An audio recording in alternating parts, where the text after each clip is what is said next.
Hi guys, we're going to spend some time today talking about Gregor Mendel and genetics. Do you remember when we studied the traits before and we examined everyone in the class and asked if you had things like cleft chin or widow's peak? Did you wonder why these traits were seen sometimes, a lot, and other times rarely? It has to do with the type of gene that controls the trait, whether the gene is dominant or recessive. So think about the population of the class. The majority of the kids in the class have brown or black hair. That's because that gene is dominant. It is always seen. Some of the kids in class have blonde hair. That gene is recessive. The only way to see that gene is if you carry two recessive alleles. This work began a long time ago with Gregor Mendel. He wasn't a scientist, but he sure did act like a scientist, in the sense that he collected lots and lots of data and did experiments with pea plants. He was actually a monk, which is a priest that lives in a monastery. His job was to grow the crops so that they had food throughout the winter. So he just experimented with pea plants. Take a second to read through this information from our textbook about his experiment. Pause the video. When you're finished reading, go ahead and hit play again. What was interesting about Gregor Mendel's experiment is that he took two different plants to start, the parent generation. Well, one was tall and one was a dwarf plant or smaller plant. After he cross-pollinated these plants, the first generation, all of the babies were tall.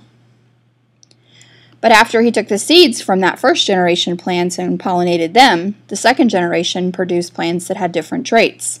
He saw that 3 of the plants out of 4 were tall, while the 4th plant was short.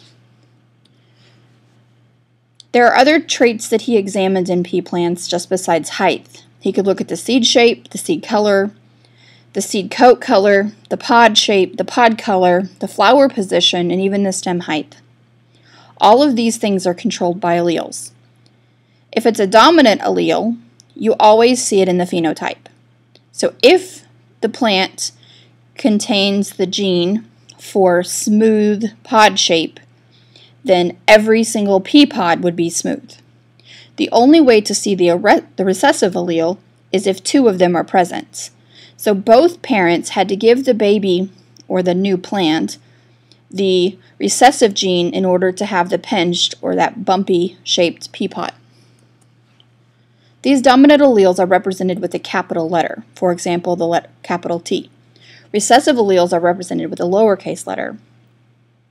We use letters to determine by the dominant trait. For example, if we're going to use a letter T if the dominant trait is tall, a lowercase t to represent short. If brown hair is the dominant trait, we would use a big B, but if red hair is the recessive trait, we would use a small b. Widow's peak is a dominant trait. We would use a capital W. No widow's peak would be a lowercase w. Hopefully you're seeing the pattern here. You also learned some vocabulary words. Homozygous. Homozygous have the 2 of the same alleles. There are 2 possibilities. Homozygous recessive, or 2 little t's. Homozygous dominant, 2 big t's. If you receive 2 little t's, you're going to be short. If you receive 2 big t's, one from mom, one from dad, you're going to be tall. Sometimes you receive 2 different alleles. They're called heterozygous, 1 big T, 1 little t.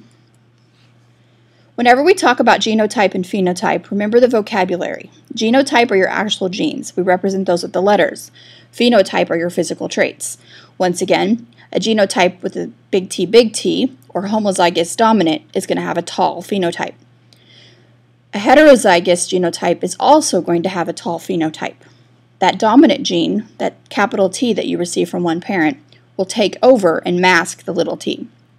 2 little t's will get a short phenotype. Remember, genotype determines phenotype.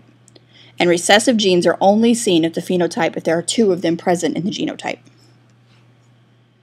Here's another example of the peas. Again, looking at the genotypes and the phenotypes. Which genotype is homozygous recessive? Did you say little s, little s? If so, you're correct. Homozygous dominant, it's big S, big S. Heterozygous, big S, little s. So both the homozygous dominant and the heterozygous produce a smooth P, while the homozygous recessive produces the bumpy P. Go ahead and stop the video. You're going to complete the SpongeBob practice worksheet.